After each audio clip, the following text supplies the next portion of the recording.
father to begin with. Then you can't be henpecked. He darted round the table, pursued by the maligned Mrs. White, armed with an antimacassar. Mr. White took the paw from his pocket and eyed it dubiously. "I don't know what to wish for, and that's a fact," he said slowly. "It seems to me I've got all I want." "If you only cleared the house, you'd be quite happy, wouldn't you?" said Herbert, with his hand on his shoulder. "Well, wish for £200, then. That'll just do it." His father, smiling shamefacedly at his own credulity, held up the talisman, as his son, with a solemn face somewhat marred by a wink at his mother, sat down at the piano and struck a few impressive chords. "I wish for £200, said the old man, distinctly.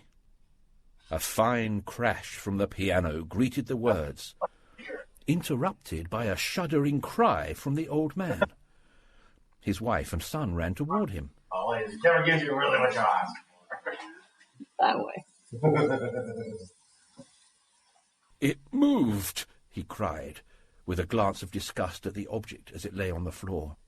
"As I wished, it twisted in my hand like a snake." "Well, I don't see the money," said his son, as he picked it up and placed it on the table. "And I bet I never shall."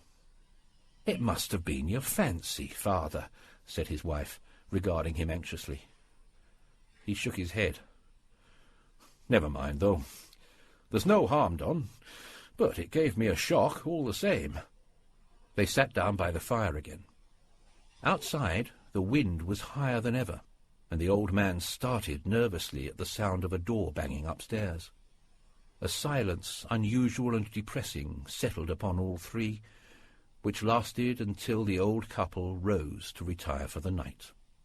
"I expect you'll find the cash tied up in a big bag in the middle of your bed," said Herbert, as he bade them good night.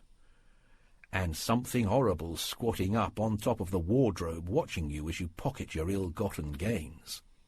He sat alone in the darkness, gazing at the dying fire, and seeing faces in it. The last face was so horrible and so simian that he gazed at it in amazement.